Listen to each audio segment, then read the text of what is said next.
नमस्कार दोस्तों, मैं विकास अपने विकास जीएस क्लासेस में आप सभी का स्वागत करता हूं।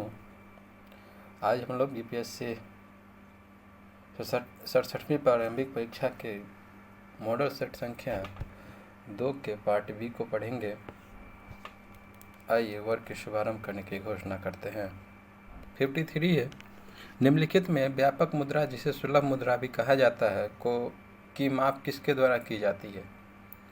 जिसे सुलभ मुद्रा कहा जाता है उसकी माप किसके द्वारा की जाती है? Option number A M1, option number B M2, C M3, D M4, E उपयुक्त में से कोई नहीं या एक से अधिक। इस प्रश्न का सही उत्तर होगा ऑप्शन नंबर 3 M3। किसका क्या आंसर होगा? M3। ये जो M1, M2 और M3 है, इसका मतलब होता है मनी सप्लाई, यानी मनी सप्लाई का ये विभिन्न रूप है M1, M2 और M3। M1 के अंतर्गत जो है जनता के पास मुद्रा, यानी जनता के पास जो मुद्रा होती है, नोट और कॉइन्स, प्लस बैंक की मांग जमा और रिजर्व बैंक के पास अन्य जमाएँ जो होती है, उन तीनों को संयुक्त रूप को क्या कहते हैं? तो वो होती है M1। क्या क्या होती है M1 में? तो जनता के पास जो मुद्रा हो, उसके बाद बैंक की मांग जमा जो हो, उसके बाद जो होती है इसमें तीसरा रिजर्व बैंक के पास जो अन्य जमाएँ होती है। बात करें M2 की, तो M2 में M1 यानी M1 में जो 3 देखे जमाएँ, तो M1 प्लस डाकघरों के पास बैंक बचत बैंक जमाएँ M2 में क्या होती है? तो M1 प्लस डाकघरों के पास बचत बैंक जमाएँ। और बात करें M3 की, तो M1 प्लस बैंकों की सावधि जमा। M1 और बैंक M1 के पास M1 प्लस क्या होती है? तो बैंकों के पास जो सावधि जमा, वो किस में मिल जाती है? तो वह हो जाती है M1 प्लस बैंकों के पास सावधि जमा को मिला करके बनता है M3। बात करें M4 का, तो M3 प्लस डाकघरों की समग्र जमाएँ।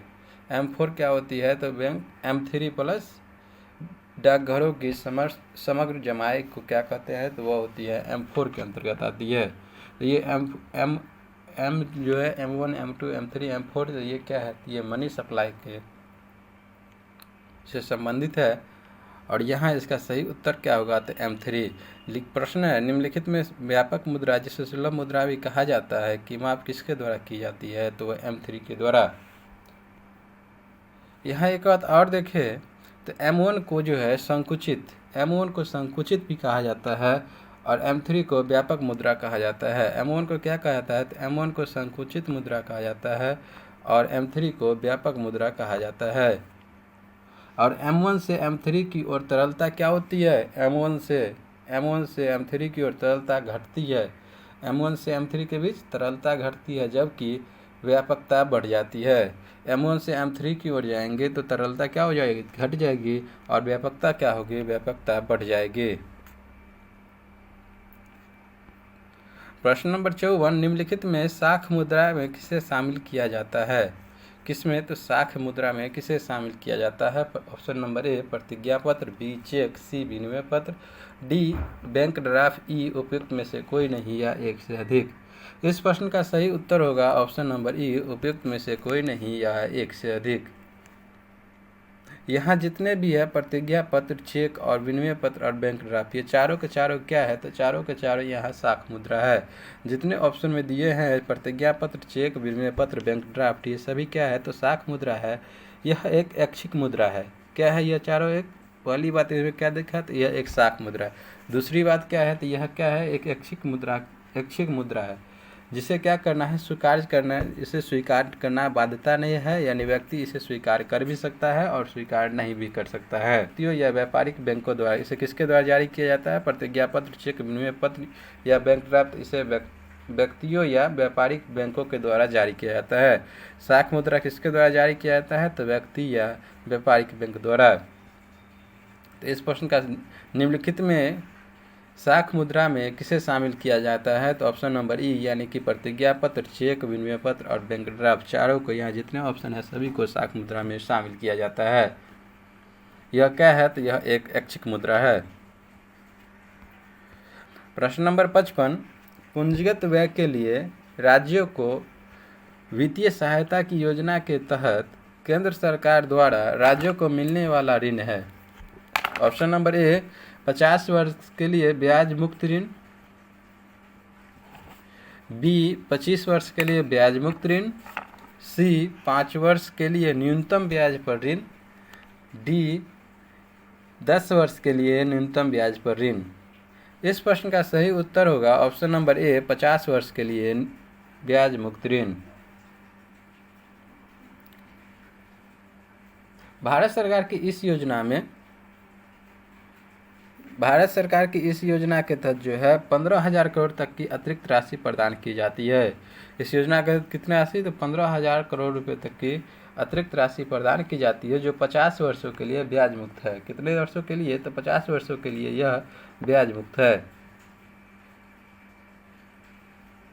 और बात करें पूंजीगत व्यय जो है, ये पूंजीगत व्यय जिस योजना की बात कर रहे हैं, पूंजीगत व्यय से निर्धनों एवं अकुशल लोगों के लिए रोजगार सृजन होता है। इस वजह से और यह ऋण क्यों दिया जाता है, यानी पूंजीगत व्यय के लिए तो दिया जाता है, लेकिन क्यों, इसका मुख्य उद्देश्य क्या है, तो जो भी व्यक्ति निर्धन है और अकुशल है उन लोगों को क्या करना, तो रोजगार सृजन करना है।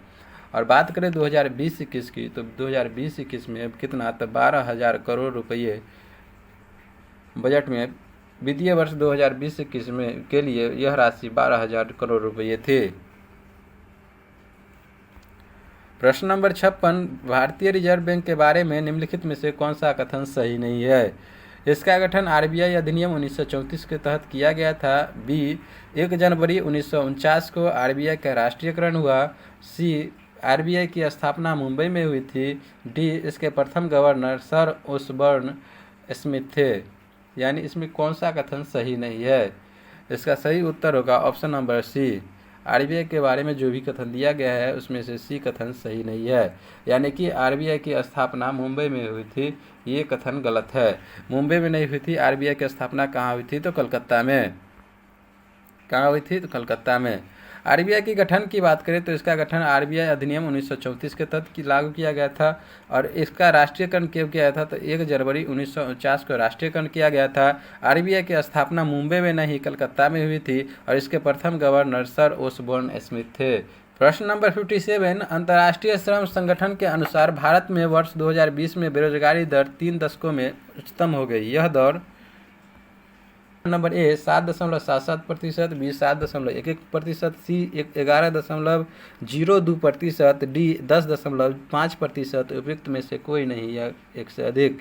इस प्रश्न का उत्तर होगा option number B 7.11%।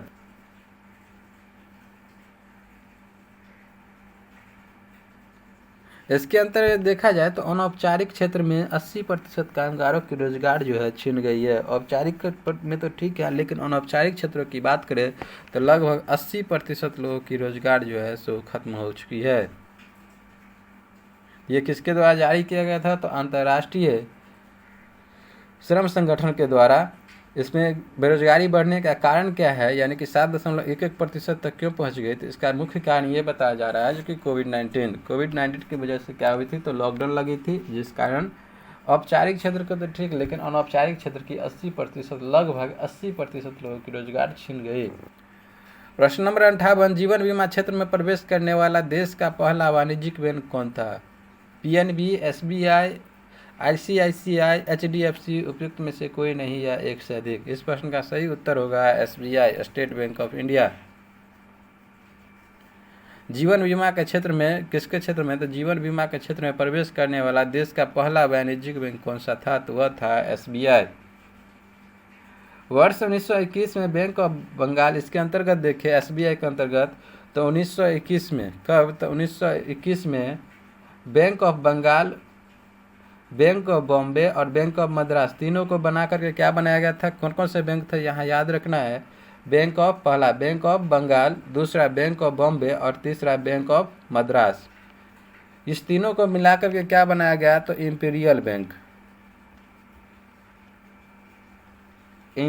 Bank of India.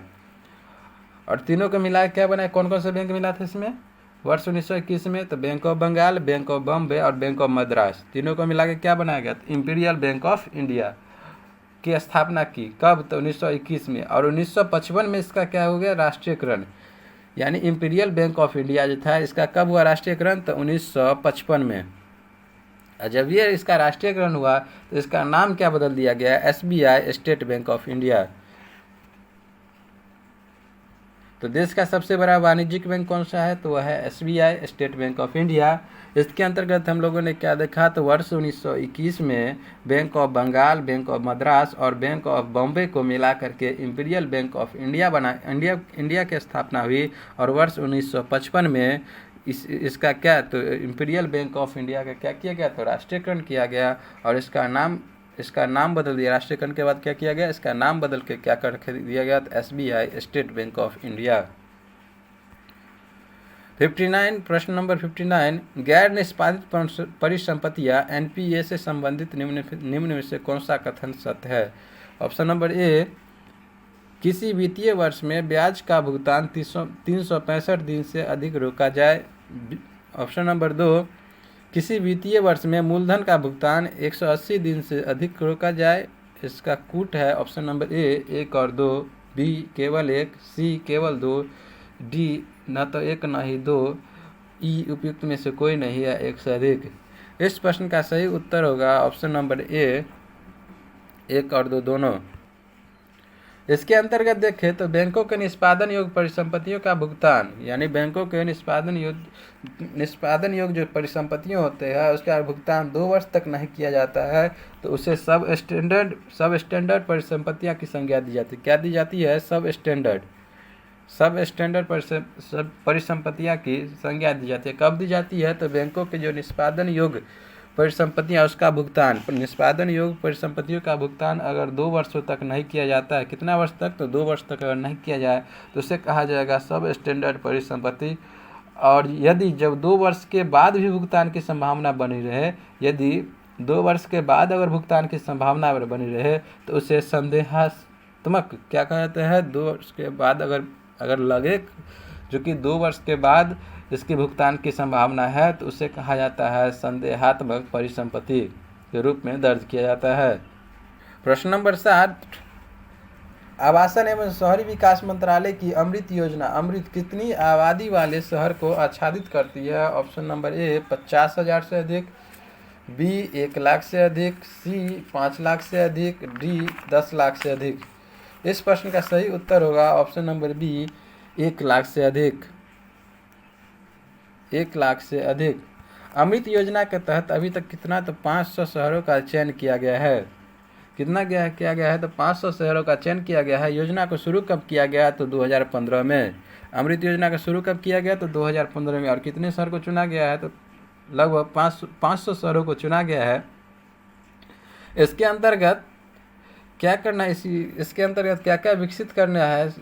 तो इसका ध्यान रखना है क्या क्या इसके अंतर्गत आती है। तो बिजली, पानी की आपूर्ति, सीवर, कूड़ा प्रबंधन, वर्षा जल संचयन, ट्रांसपोर्ट, बच्चों के लिए पार्क, अच्छी सड़क, हरियाली आदि सुविधाओं को विकसित करने की यह योजना है। प्रश्न नंबर 61, भारत में निम्नलिखित में से किस खाद्य पदार्थ या फलों का शीर्ष उत्पादक देश है? यानी भारत किस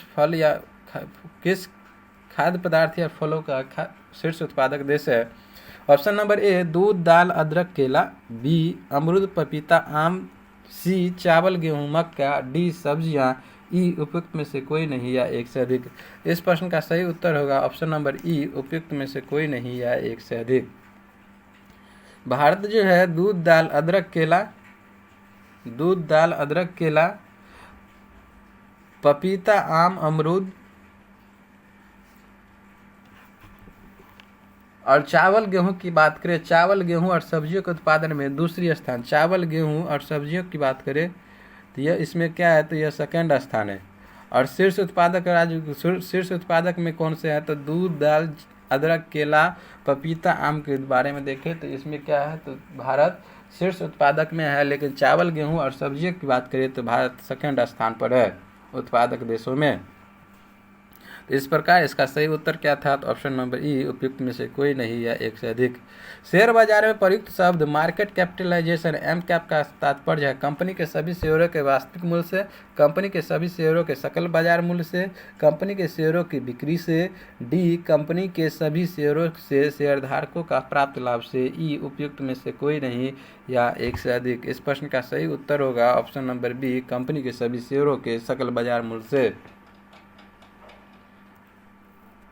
प्रश्न नंबर 63, परंपरागत कृषि विकास योजना को कब शुरू किया गया? 2016, 2015, 2011 या 2012? ई उपयुक्त में से कोई नहीं या एक से अधिक।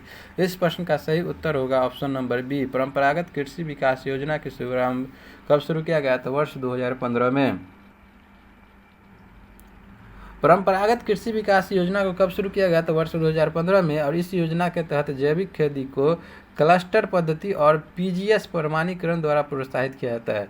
यानी परंपरागत कृषि विकास योजना जो है इसको किस द्वारा प्रोत्साहित किया जाता है? तो जैविक खेती को क्लस्टर पद्धति और पीजीएस प्रमाणीकरण द्वारा प्रोत्साहित किया जाता है। भारत सरकार एवं सहकारिता विभाग कौन कौन? तो भारत सरकार और सहकारिता विभाग द्वारा वर्ष 2015 से इस नई परंपरागत कृषि विकास योजना का शुभारंभ किया गया। कब से शुरू किया गया था? तो 2015-16 में ही इसे शुरू किया गया था। और इस योजना की बात करें, परंपरागत कृषि विकास योजना का उद्देश्य क्या है? तो जैविक उत्पादों के प्रमाणीकरण और विपणन को प्रोत्साहित करना। परंपरागत कृषि विकास योजना का उद्देश्य क्या है? तो जैविक जितने भी उत्पाद जैविक उत्पादों के प्रमाणीकरण और विपणन को प्रोत्साहित करना। तो परंपरागत कृषि विकास योजना को कब शुरू किया गया? तो वर्ष 2015 में। तो इसका उद्देश्य की बात करें तो जैविक उत्पादों के प्रमाणीकरण और विपणन को प्रोत्साहन करने के लिए इस योजना के तहत जैविक खेती को क्लस्टर पद्धति और पीजीएस प्रमाणीकरण द्वारा प्रोत्साहित किया जाता है। वस्तु एवं सेवा कर जीएसटी के संबंध में असत कथन को चुनिए। ऑप्शन नंबर ए, 1 जुलाई 2021 को जीएसटी के 4 वर्ष पूरे हुए। बी, जीएसटी में अनेक अप्रत्यक्ष करों को समाहित किया जाता है। सी, जीएसटी के 5%, 12%, 18% और 26% की दर है। और डी, जीएसटी परिषद जीएसटी की दर निर्धारित करती है। ई उपयुक्त में से कोई नहीं या एक से अधिक।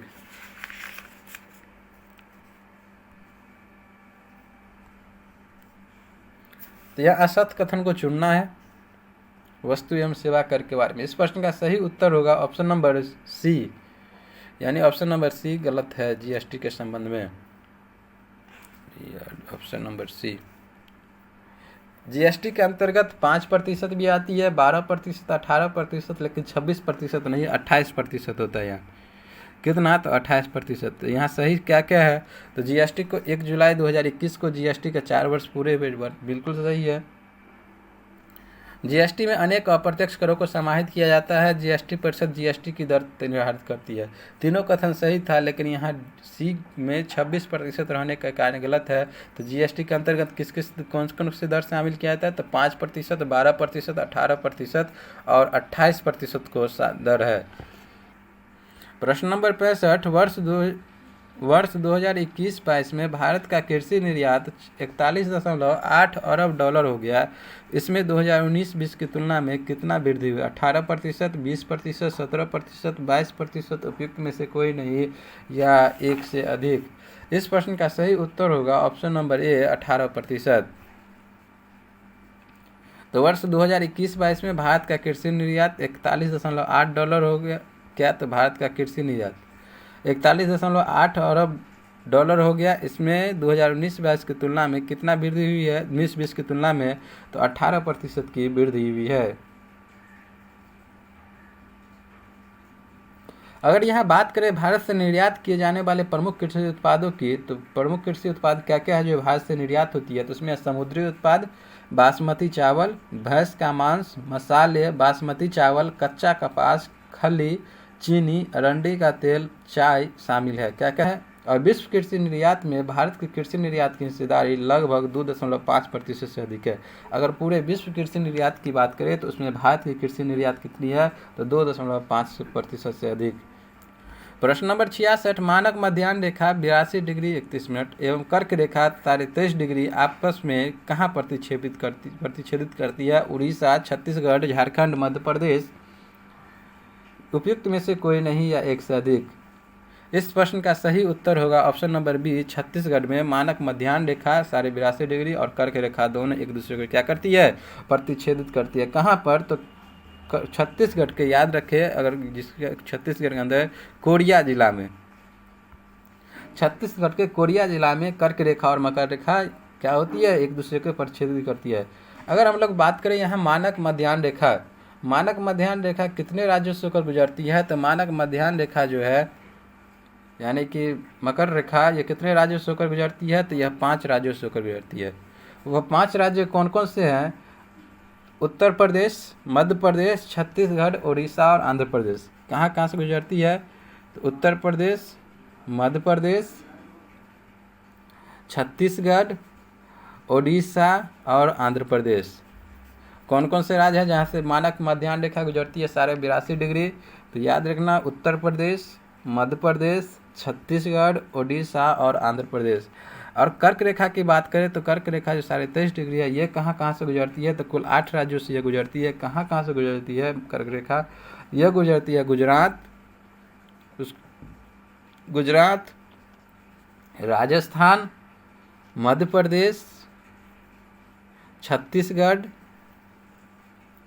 झारखंड, पश्चिम बंगाल, त्रिपुरा और मिजोरम से। तो कर्क रेखा कुल कितने राज्यों से गुजरती है, तो कुल 8 राज्यों से कर्क रेखा गुजरती है। और कौन कौन से राज्य हैं, गुजरात, राजस्थान, मध्य प्रदेश, छत्तीसगढ़, झारखंड, पश्चिम बंगाल, त्रिपुरा एवं मिजोरम। बात करें कर्क रेखा और मकर रेखा दोनों एक दूसरे को प्रतिच्छेदित कहाँ करती है, तो छत्तीसगढ़ में। और छत्तीसगढ़ में कहाँ पर, तो वो याद रखना हो तो कोरिया जिला, छत्तीसगढ़ के कोरिया जिला में दोनों रेखाएं एक दूसरे को क्या करती है, प्रतिच्छेदित करती है।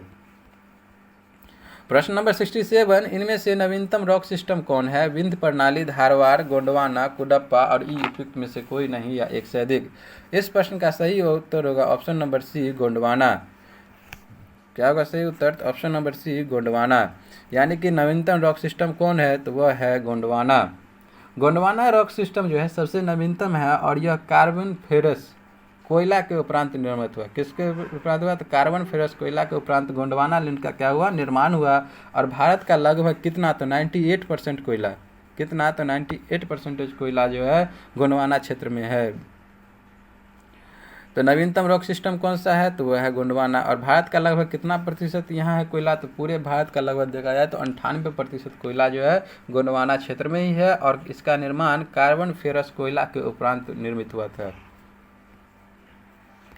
प्रश्न नंबर 68, हिमालय की वैसी नदी जो हिमालय की सभी श्रृंखला को काटती है, रावी, सतलज, ब्यास, चेनाब। इस प्रश्न का सही उत्तर होगा option number B, Sutlej. Sutlej नदी जो है हिमालय की सभी श्रृंखला को काटती है। अर्थात सतलज नदी हिमाद्री, मध्य हिमालय और शिवालिक श्रेणी को काटते हुए सिंधु नदी में मिलती है। सतलज नदी किस किस को काटती है, तो हिमाद्री को भी काटती है। पहला हिमाद्री, दूसरा मध्य हिमालय और तीसरा शिवालिक श्रेणी। हिमाद्री, मध्य हिमालय और शिवालिक श्रेणी तीनों को काटते हुए सतलज नदी कहाँ मिलती है, तो वह मिलती है सिंधु में। सतलज किस में मिलती है, सिंधु में मिलती है। किस किस को गुजरते हुए, तो हिमाद्री, मध्य हिमालय और शिवालिक को काटते हुए कहाँ मिलती है, तो वह जाके गिरती है सिंधु में।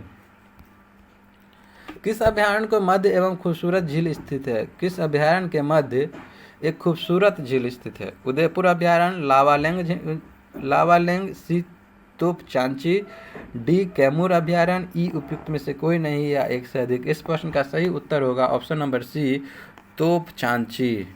किस अभयारण्य के मध्य एक खूबसूरत झील स्थित है, तो वह है तोपचांची। यह कहाँ है, तो यह धनबाद, झारखंड में। कहाँ पर है तोपचांची, तो वह है धनबाद, झारखंड में स्थित है तोपचांची।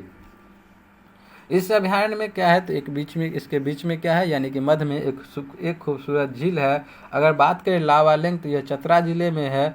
और चतरा जिले, अगर उदयपुर अभयारण्य की बात करें, उदयपुर अभयारण्य जो है यह पश्चिम चंपारण में क्या है, तो है उदयपुर अभयारण्य। और लावालेंग कहाँ है, तो यह है चतरा जिले में। और कैमूर अभयारण्य की बात करें तो यह कैमूर अभयारण्य, ये जो कैमूर है, यह कैमूर बिहार में स्थित है। यहाँ पर क्या दिया है, बाघ का संरक्षण का भी प्रस्तावित है।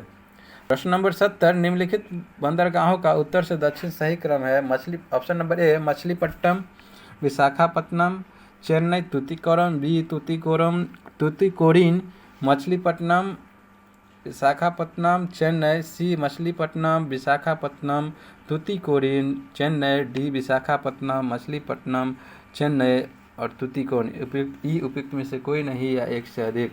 इस प्रश्न का सही उत्तर होगा ऑप्शन नंबर डी, यानी उत्तर से दक्षिण। सही क्रम क्या है उत्तर से दक्षिण? तो सबसे उत्तर में कौन है? विशाखापट्टनम, उसके बाद मछलीपट्टनम, उसके बाद चेन्नई, उसके बाद तूतीकोरिन। विशाखापट्टनम और मछलीपट्टनम की बात करें इस दोनों की, तो ये दोनों है आंध्र प्रदेश में। कहाँ है विशाखापट्टनम और मछलीपट्टनम? तो ये दोनों है आंध्र प्रदेश में। लेकिन चेन्नई में है कौन? तो चेन्नई तो हो गई चेन्नई में, और तूतीकोरिन कहाँ है? तो यह है तमिलनाडु में। इस प्रकार उत्तर से दक्षिण की तरफ कौन कौन से सही उत्तर होगा इसका? विशाखापट्टनम और मछलीपट्टनम कहाँ है? तो हो गया आंध्र प्रदेश सबसे उत्तर में। उसके बाद चेन्नई में कौन है? तो चेन्नई बंदरगाह। उसके बाद तूतीकोरिन तो सबसे नीचे हो गया जो कि तमिलनाडु में। तो इस प्रश्न का सही उत्तर था उत्तर से दक्षिण की सही क्रम क्या है? तो option number D, Visakhapatnam, Machilipatnam, Chennai और तूतीकोरिन। प्रश्न नंबर 71, भारतीय राज्यों में साक्षरता दर का सही क्रम है घटते हुए आरोही क्रम में बताएं। Option number A Kerala, Goa, Mizoram, Tripura. Option number B Kerala, Mizoram, Goa, Tripura. Option number C Kerala, Mizoram, Tripura, Goa. Option number D Kerala, Tripura, Mizoram और गोवा। ई उपयुक्त में से कोई नहीं या एक से अधिक। इस प्रश्न का सही उत्तर होगा option number C Kerala, Mizoram, Tripura और गोवा। केरल की बात करें तो केरल में 93.1%, 93.91%। मिजोरम की बात करें तो 91.58%। और गोवा की बात करें तो 88%, 88.70%। और त्रिपुरा की बात करें तो 87। प्रश्न नंबर 72, पूर्णिया एवं मुजफ्फरपुर को कौन सा NH जोड़ता है? NH 108, NH 85, NH 57, NH 33। ई उपयुक्त में से कोई नहीं है एक से अधिक। इस प्रश्न का सही उत्तर होगा option number C, NH Purnia एवं मुजफ्फरपुर को कौन सा NH जोड़ता है? तो NH 57। NH 102 की बात करें तो छपरा और मुजफ्फरपुर किसको जोड़ता है? तो NH 102 किसको जोड़ता है? तो छपरा और मुजफ्फरपुर। NH 85 की बात करें तो छपरा और गोपालगंज को। NH 85 क्या है? तो छपरा और गोपालगंज। NH 33 की बात करें तो अरवल, भागलपुर और फरक्का। मकर रेखा इनमें से होकर नहीं गुजरती है? Madagascar, tonga, Bolivia, Botswana. उपयुक्त में से कोई नहीं है एक से अधिक। ऑप्शन नंबर सी बोलीविया से मकर रेखा नहीं गुजरती है। तो मकर रेखा गुजरती कहाँ से है? तो मेडागास्कर से गुजरती है, टोंगा से गुजरती है, बोत्सवाना से गुजरती है। दक्षिण अमेरिका में बोलीविया जो है दक्षिण अमेरिका में मकर रेखा को उत्तर में स्थित है। और मकर रेखा दक्षिण अमेरिका में ब्राज़ील, पैराग्वे, अर्जेंटीना और चिली से गुजरती है। कहाँ गुजरती है दक्षिण अमेरिका में? तो ब्राज़ील, पैराग्वे, अर्जेंटीना और चिली से गुजरती है। ब्राज़ील, पैराग्वे, अर्जेंटीना और चिली से दक्षिण अमेरिका में मकर रेखा गुजरती है। और यहाँ ऑप्शन की बात करें तो मकर रेखा कहाँ से गुजरती है? तो मेडागास्कर, टोंगा और बोत्सवाना से गुजरती है, लेकिन बोलीविया से नहीं गुजरती है। प्रश्न नंबर 74, भूमिगत जल द्वारा निम्नलिखित में से कौन सी आकृति बनती है? घोलरंध, युवाला, अंधघाटी, लैपिज। ई उपयुक्त में से कोई नहीं है एक से अधिक। इस प्रश्न का सही उत्तर होगा ऑप्शन नंबर ई, उपयुक्त में से कोई नहीं है एक से अधिक। यानी भूमिगत जल द्वारा निम्नलिखित में से कौन सी आकृति बनती है?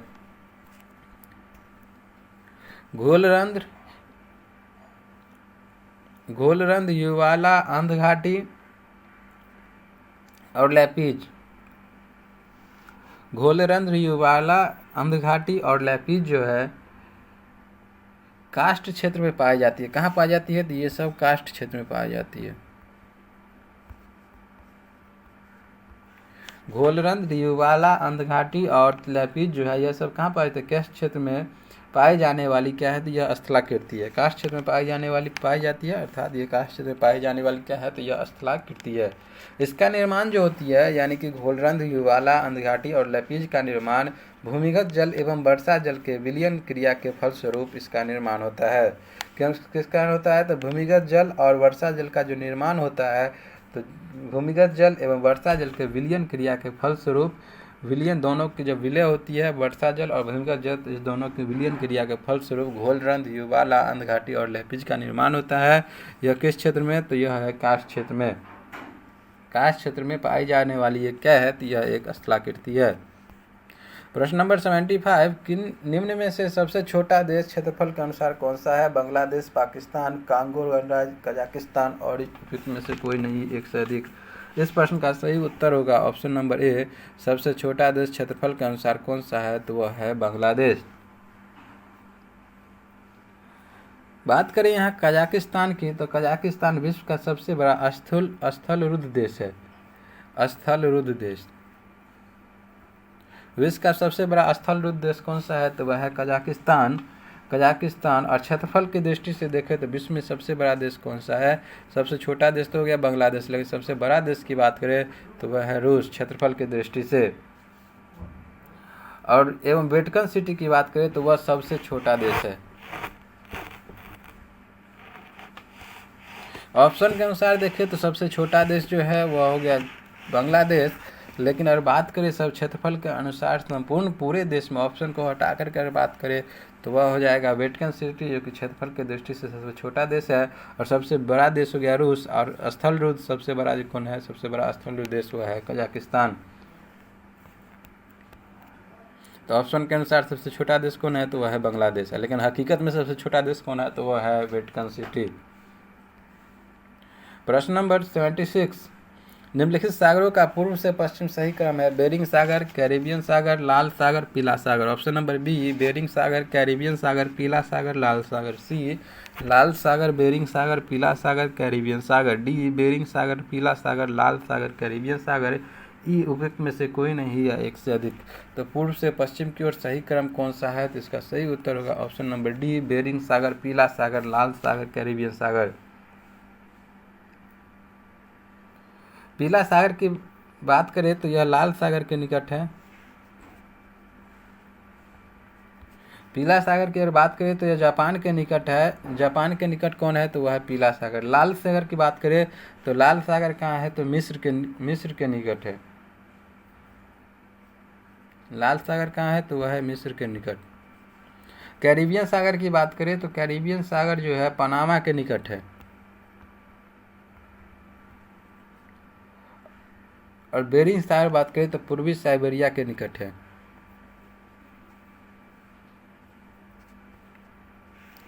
तो बेरिंग सागर कहाँ है? तो पूर्वी साइबेरिया के निकट। पीला सागर कहाँ है? तो पीला सागर है जापान के निकट। लाल सागर कहाँ है? तो मिस्र। और कैरिबियन सागर की बात करें तो पनामा के निकट। तो इस प्रश्न का सही उत्तर क्या होगा? पूर्व से पश्चिम का सही क्रम क्या है? तो बेरिंग सागर, उसके बाद होगा पीला सागर, उसके बाद लाल सागर, उसके बाद होगा कैरिबियन सागर। बेरिंग सागर कहाँ है? तो पूर्वी साइबेरियन क्षेत्र में। पूर्वी साइबेरियन जो कि 18 डिग्री ईस्ट के निकट।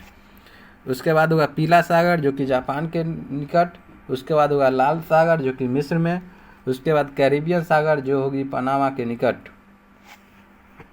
इस प्रश्न का सही उत्तर क्या था? तो ऑप्शन नंबर डी, पूर्व से पश्चिम सही क्रम क्या है? तो बेरिंग सागर, लाल सागर, बेरिंग सागर, पीला सागर, लाल सागर और कैरिबियन सागर।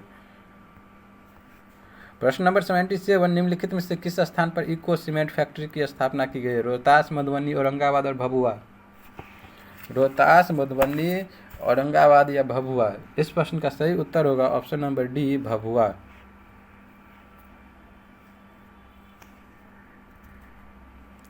बिहार में देखा जाए तो चूना पत्थर का विस्तृत क्षेत्र कहाँ है? तो कैमूर की पर। बिहार में चूना पत्थर का विस्तृत क्षेत्र जो है वह कैमूर की पहाड़ियों में मिलता है। इसी कारण सीमेंट फैक्ट्री की स्थापना उसी क्षेत्र में किया जाएगा। उसका स्थान का नाम क्या है? तो वह है भभुआ। प्रश्न नंबर 78, बिहार में सर्वाधिक अनुसूचित जनजाति प्रतिशत किस जिला में है? कटिहार, पूर्णिया, पश्चिम चंपारण, बांका। उपयुक्त में से कोई नहीं या एक से अधिक। इस प्रश्न का सही उत्तर होगा ऑप्शन नंबर सी, पश्चिम चंपारण। बिहार में सर्वाधिक अनुसूचित जाति की प्रतिशत किस जिले में है? तो वह है पश्चिम चंपारण में। अगर बात करें अनुसूचित जनजाति, बिहार के जनसंख्या का कुल कितना प्रतिशत, पूरे बिहार की बात करें कुल कितना प्रतिशत है? तो वह है 1.3%। पूरे बिहार की तुलना में बात करें अनुसूचित जनजाति कितना है? तो वह है 1.3%। जिसमें अग्रणी जिला की बात करें तो वह है पश्चिम चंपारण जो कि 6.35% के साथ 6.35% के साथ पश्चिम चंपारण पहले स्थान पर, उसके बाद कटिहार 5.8%, पूर्णिया 4.4%, बांका 4.48 के साथ पूर्णिया और 4.44 के साथ है बांका। तो सबसे यहाँ पहले स्थान पर कौन है, सर्वाधिक अनुसूचित जनजाति किस जिले में है, तो वह है पश्चिम चंपारण में 6.35%। दूसरे स्थान पर कटिहार 5.86 के साथ। अब पूरे बिहार की बात करें तो पूरे बिहार में कितना है कुल जनसंख्या के अनुसार, तो 1.3% है अनुसूचित जनजाति की संख्या। बिहार में सर्वाधिक ग्रामीण जनसंख्या किस जिले में है, मुजफ्फरपुर, समस्तीपुर, पूर्वी चंपारण, मधुबनी, ई उपयुक्त में से कोई नहीं या एक से अधिक। इसका सही उत्तर होगा option number B, Samastipur. Bihar में सर्वाधिक ग्रामीण जनसंख्या कहाँ है, तो वह है समस्तीपुर में 96.53%। कहाँ है, तो वह समस्तीपुर में 96.53% ग्रामीण जनसंख्या है। जो कि बात करें अगर कुल ग्रामीण जनसंख्या में अग्रणी जिला कौन है, यानी सबसे अधिक अग्रणी जिला माना जाए, जो कि बात करें कुल ग्रामीण जनसंख्या में अग्रणी जिला कौन है, तो वह हो जाएगा पूर्वी चंपारण। लेकिन प्रतिशत की यहाँ बात करिए, सर्वाधिक ग्रामीण प्रतिशत में जनसंख्या किस जिला में है, तो वह है समस्तीपुर 96.53%। प्रश्न नंबर 80, गंडक एवं कोसी के मध्य में स्थित है बागमती, मेची, मेची कमला, कमला बागमती और घाघरा कमला, ई उपयुक्त में से कोई नहीं या एक से अधिक। इस प्रश्न का सही उत्तर होगा ऑप्शन नंबर सी, कमला और बागमती। उत्तर बिहार की बात करें तो कोसी और गंडक जैसे उत्तर बिहार की नदियां हैं। तो उत्तर बिहार में नदियों का क्रम अगर देखें तो सबसे पहले स्थान पर क्रम की बात करें तो घाघरा, गंडक, बूढ़ी गंडक, बागमती, कमला, कोसी, मेची और महानंदा। उत्तर बिहार में नदियों का सही क्रम क्या है, तो घाघरा, गंडक, बूढ़ी गंडक, बागमती, कमला, कोसी, मेची एवं महानंदा। गंडक एवं कोसी के मध्य स्थित है वह है कमला और बागमती। प्रश्न नंबर 81, जैव विविधता हेतु चौथा वन प्लेनेट सम्मेलन 11 जनवरी 2021 को किस देश के द्वारा आयोजित किया गया, स्विट्जरलैंड, फ्रांस, यूनाइटेड किंगडम, संयुक्त राज्य अमेरिका और ई उपयुक्त में से कोई नहीं या एक से अधिक। इस प्रश्न का सही उत्तर होगा ऑप्शन नंबर बी, फ्रांस। जैव विविधता हेतु चौथा वन प्लेनेट सम्मेलन कितना नंबर का, तो चौथा वन प्लेनेट सम्मेलन 11 जनवरी 2021 को फ्रांस देश के द्वारा आयोजित किया गया। किस देश के द्वारा, तो फ्रांस देश के द्वारा। इसका थीम क्या था, यानी कि ये चौथा वन प्लेनेट सम्मेलन जो आयोजित किया गया, इसका थीम क्या था, तो let's act together for nature, let's act together for nature. इसका उद्देश्य की बात करें, यानी चौथा जो वन प्लेनेट सम्मेलन हुआ इसका उद्देश्य क्या है, तो इसका उद्देश्य की बात करें तो पृथ्वी की जैव विविधता की रक्षा पर ध्यान केंद्रित करना है। पृथ्वी पर जो भी जैव विविधता है उस पर ध्यान केंद्रित करने के लिए चौथा वन प्लेनेट सम्मेलन को आयोजित किया गया और यह सम्मेलन संयुक्त राष्ट्र संघ एवं विश्व बैंक के सहयोग से आयोजित किया गया। प्रश्न नंबर 82, पर्यावरण, वन एवं जलवायु परिवर्तन मंत्रालय द्वारा जारी status of leopards in 2018 report के अनुसार 2014 से 18 की अवधि में तेंदुओं की जनसंख्या में कितनी वृद्धि हुई है, 50%, 60%, 62.5% या डी 65%। इस प्रश्न का सही उत्तर होगा ऑप्शन नंबर सी, 62.5%। पर्यावरण एवं जलवायु परिवर्तन मंत्रालय द्वारा जो जारी किया जाता है status of leopards in India 2018 report के अनुसार कितने प्रतिशत की वृद्धि हुई है 2014 से 18 में, तो वह हुई है 62.5%।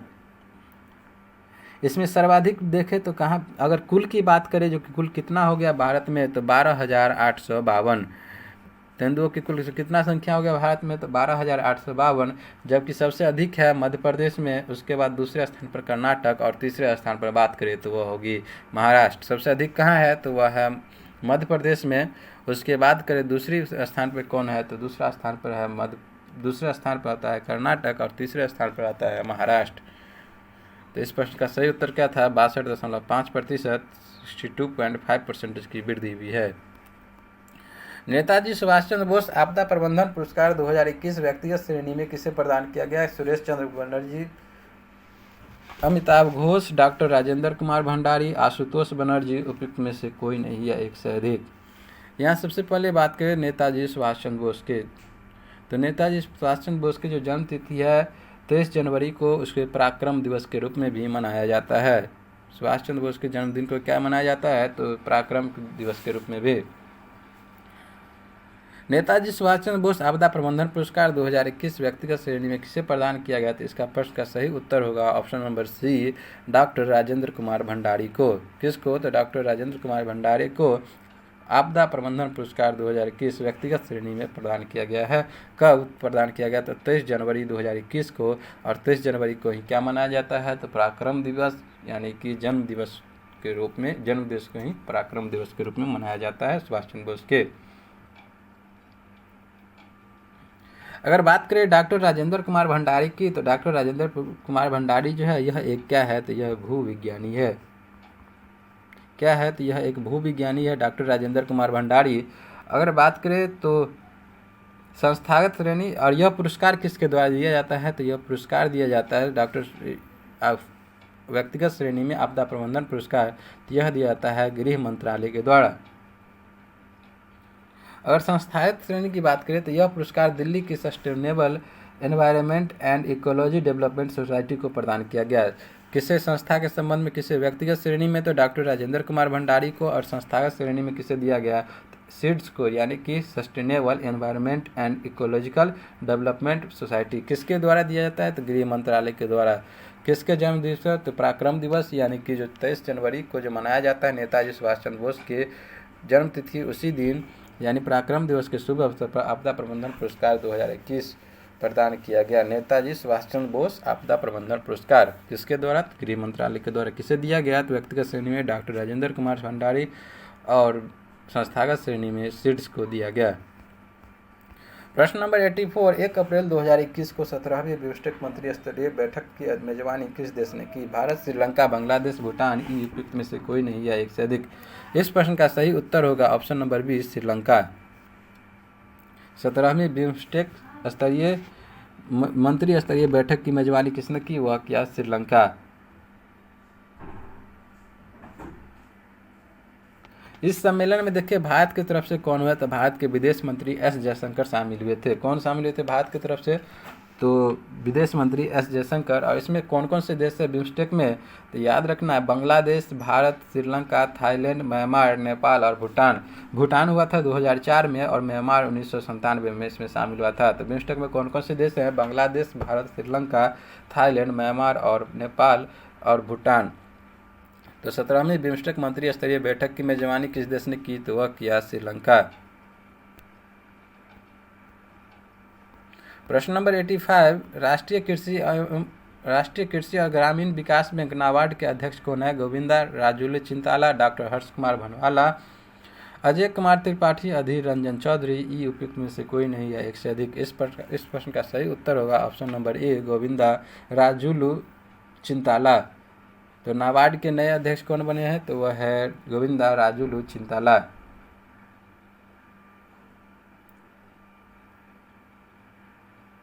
नाबार्ड की स्थापना की बात करें तो 12 जुलाई 1982 को। नाबार्ड की स्थापना कब हुई? तो 12 जुलाई 1982 को। कृषि और ग्रामीण विकास बैंक जो है नाबार्ड, जिसकी स्थापना हुई थी कब? तो 12 जुलाई 1982 को। इसका मुख्य रूप से नाबार्ड की स्थापना मुख्य रूप से कृषि और विकास बैंक के उद्देश्य की। इसका उद्देश्य क्या था? तो कृषि के संबंधित कृषि और ग्रामीण विकास के लिए नाबार्ड की स्थापना किया था। नाबार्ड के मुख्यालय की बात करें तो वह है मुंबई, महाराष्ट्र में। प्रश्न नंबर 86, अक्षय ऊर्जा नवीकरणीय ऊर्जा के उत्पादन में, अक्षय ऊर्जा या नवीकरणीय ऊर्जा के उत्पादन भारत का विश्व में कौन सा स्थान है? दूसरा, तीसरा, चौथा और पांचवा। इस प्रश्न का सही उत्तर होगा ऑप्शन नंबर डी, पांचवा। अक्षय ऊर्जा के क्षेत्र उत्पादन में भारत का स्थान विश्व में 5वां स्थान पर है। प्रश्न नंबर 87, मिस इंडिया 2020 किसे चुना गया? मनासा वाराणसी, सुमन राव, मानुषी छिल्लर, अनुकीर्ति वास। इस प्रश्न का सही उत्तर होगा ऑप्शन नंबर ए, मनासा वाराणसी। मिस इंडिया 2020 किसे चुना गया? तो वह चुना गया मनासा वाराणसी को। मनासा वाराणसी का संबंध किस राज्य से है? तो वह है तेलंगाना। मनासा वाराणसी कहाँ की रहने वाली है? तो वह है तेलंगाना की रहने वाली है।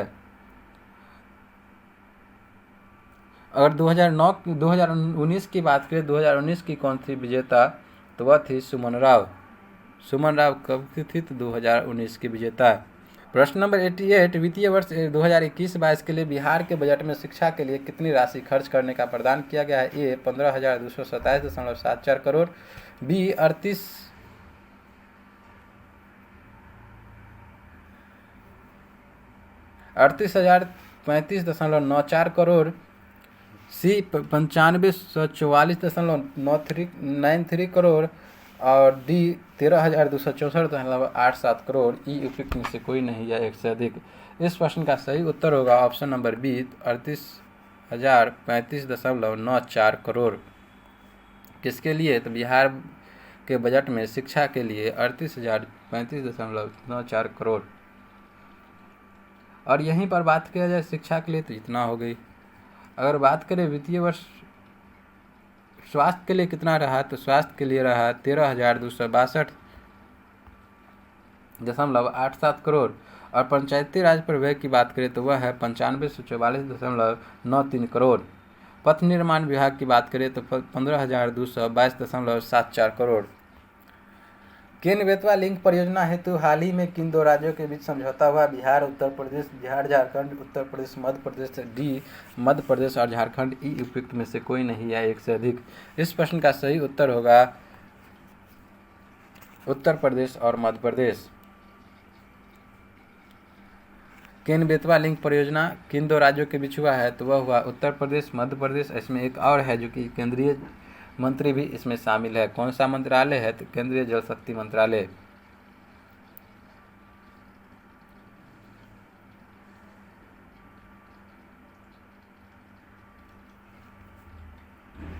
इसमें एक चीज और देखिए तो दौधन बांध का निर्माण जो है केन बेतवा नदी पर ही किया जाएगा।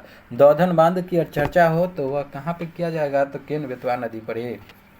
प्रश्न नंबर 90, कैच द रेन अभियान भारत सरकार के किस मंत्रालय द्वारा शुरू किया गया? पर्यावरण, वन और जलवायु परिवर्तन मंत्रालय, मानव संसाधन मंत्रालय, कृषि मंत्रालय, जल शक्ति मंत्रालय। ई उपयुक्त में से कोई नहीं है एक से अधिक। इस प्रश्न का सही उत्तर होगा ऑप्शन नंबर डी जल शक्ति मंत्रालय। कैच द रन अभियान भारत सरकार के जल शक्ति मंत्रालय ने शुरू किया है। कौन शुरू किया है? तो जल शक्ति मंत्रालय। इसे सब कब शुरू किया गया? तो विश्व जल दिवस जो मनाया जाता है 22 मार्च के अवसर पर।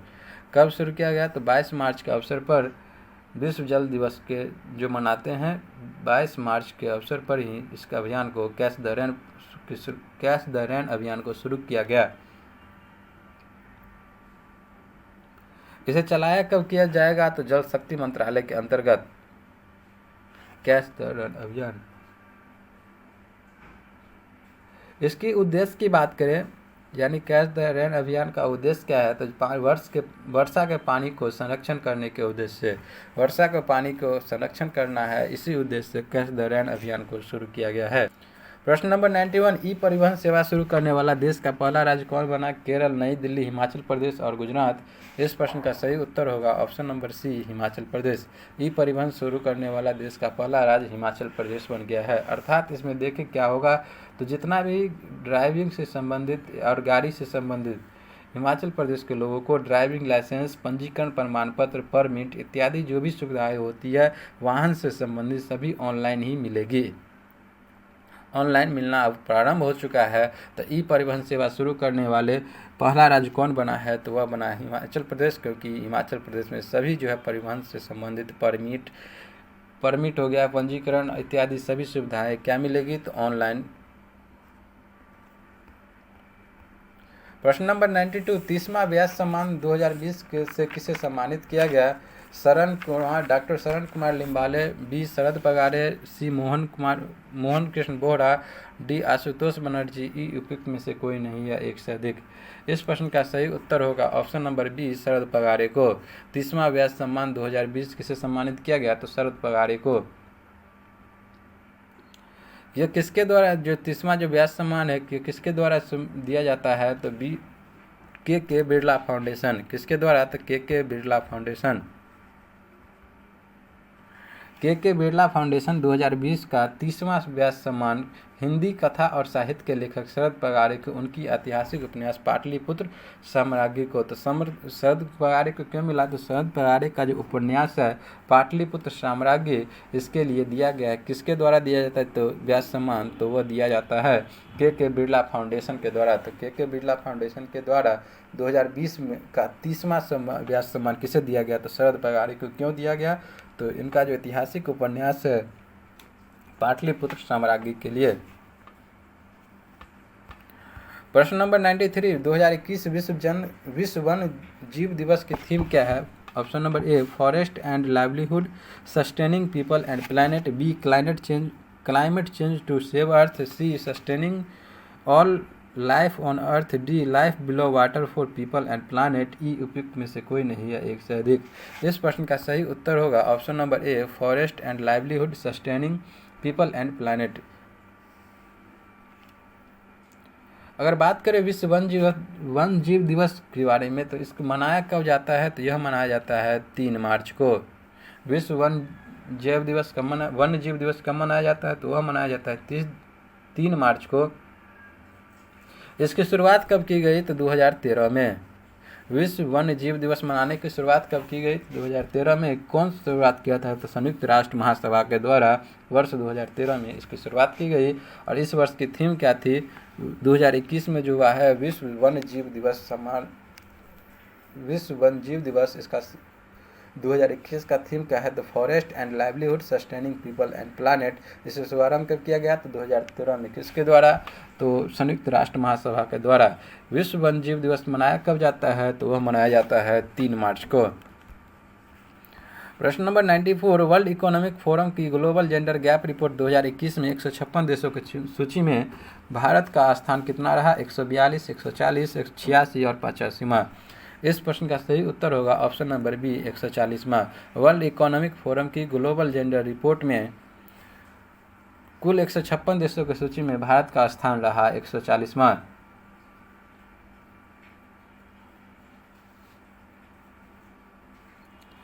इसमें ग्लोबल जेंडर रिपोर्ट में वर्ल्ड इकोनॉमिक फोरम की ग्लोबल जेंडर रिपोर्ट में पहले स्थान पर कौन रहा, तो वह रहा आइसलैंड।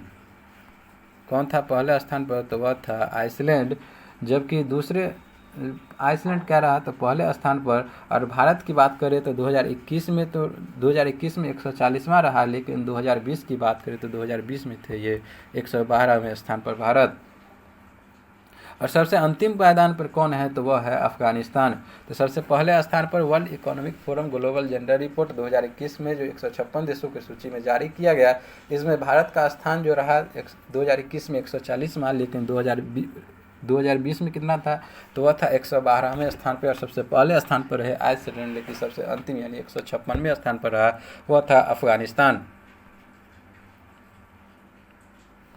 प्रश्न number 95, riding free my Olympic journey पुस्तक किसके द्वारा लिखी गई, अभिनव बिंद्रा, सुदीप मिश्रा, द्युति चंद, इम्तियाज अनीस या ई उपयुक्त में से कोई नहीं है एक से अधिक। इस प्रश्न का सही उत्तर होगा option number D Imtiaz Anees. Riding free my Olympic journey पुस्तक के लेखक कौन है, इम्तियाज अनीस।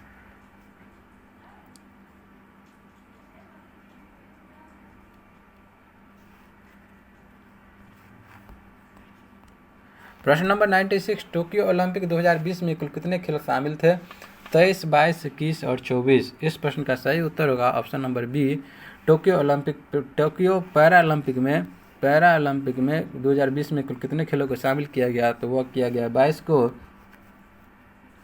लेकिन बात करें टोक्यो ओलंपिक की बात करेंगे,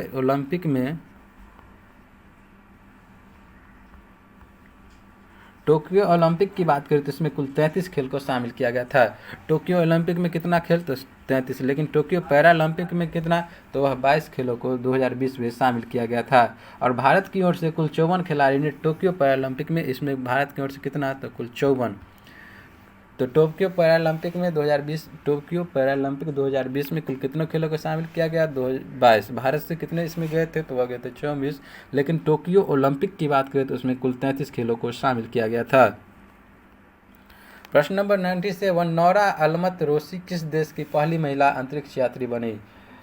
option number A Saudi Arab, B Iran, C Israel, D संयुक्त अरब अमीरात। इस प्रश्न का सही उत्तर होगा ऑप्शन नंबर डी संयुक्त अरब अमीरात, यानी संयुक्त अरब अमीरात। नौरा अलमतरोसी संयुक्त अरब अमीरात की पहली महिला अंतरिक्ष यात्री बनेगी।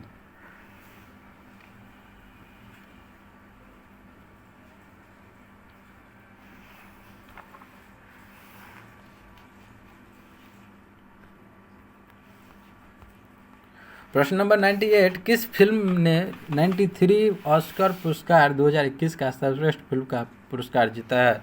Parasite, the Shape of Water, Minari, Nomadland. E उपयुक्त में से कोई नहीं या एक से अधिक। इस प्रश्न का सही उत्तर होगा option number D Nomadland. 93 Oscar पुरस्कार 2021 का सर्वश्रेष्ठ पुरस्कार किस फिल्म ने जीता है? तो वह जीता है नोमैडलैंड। प्रश्न नंबर 99, बदलाव के बाद केंद्रीय मंत्रिपरिषद शिक्षा और ग्रामीण विकास मंत्री के जोड़े का चयन करें। यानी कि शिक्षा मंत्री कौन बने हैं और ग्रामीण विकास मंत्री कौन बने हैं? Option number A Sarbananda Sonowal एवं doctor Virendra Kumar, B Mukhtar Abbas Naqvi, doctor Ramchandra Prasad Singh, और सी धर्मेंद्र प्रधान एवं गिरिराज सिंह, डी अश्विनी वैष्णव और ज्योतिराव सिंधिया। इस प्रश्न का सही उत्तर होगा option number C Dharmendra Pradhan और गिरिराज सिंह। धर्मेंद्र प्रधान क्या बने हैं? तो शिक्षा मंत्री, और ग्रामीण विकास मंत्री कौन बने हैं? तो वह बने हैं गिरिराज सिंह। जबकि अगर बात करें यहाँ अश्विनी वैष्णव का, तो ये भी एक बहुत अच्छे मंत्री बने हैं, वह है रेल मंत्री। रेल मंत्री कौन बने हैं? तो अश्विनी वैष्णव। धर्मेंद्र प्रधान क्या बने? शिक्षा मंत्री। ग्रामीण विकास मंत्री कौन बने? तो वह बने गिरिराज सिंह।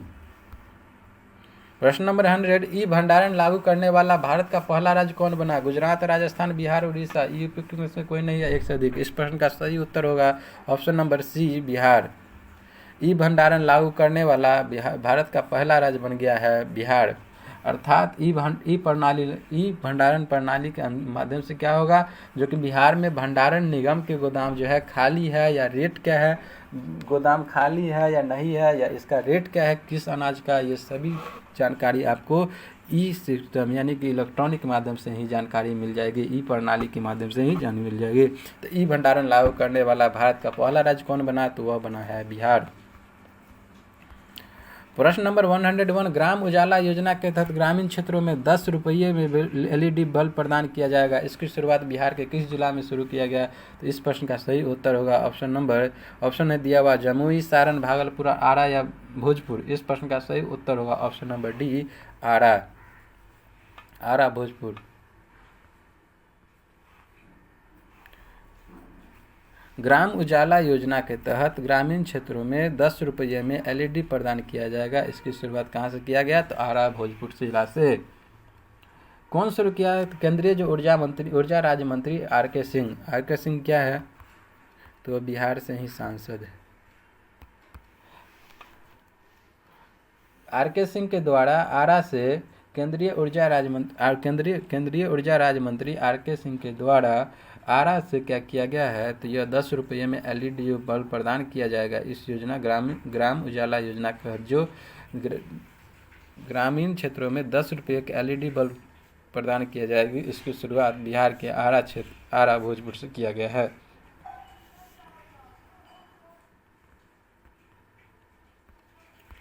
प्रश्न नंबर 102, बिहार का पहला खेल विश्वविद्यालय कहाँ बनाया जाएगा? पटना, भागलपुर, राजगीर और मुजफ्फरपुर। इस प्रश्न का सही उत्तर होगा option number C Rajgir. Bihar का पहला खेल विश्वविद्यालय कहाँ बनाया जाएगा? तो वह बनाया जाएगा राजगीर में। इस संबंध में बिहार विधानसभा में एक विधेयक भी पारित कर दिया गया है। इस प्रकार आज की कक्षा की समाप्ति यहीं पर करते हैं। मैं विकास, जय हिंद।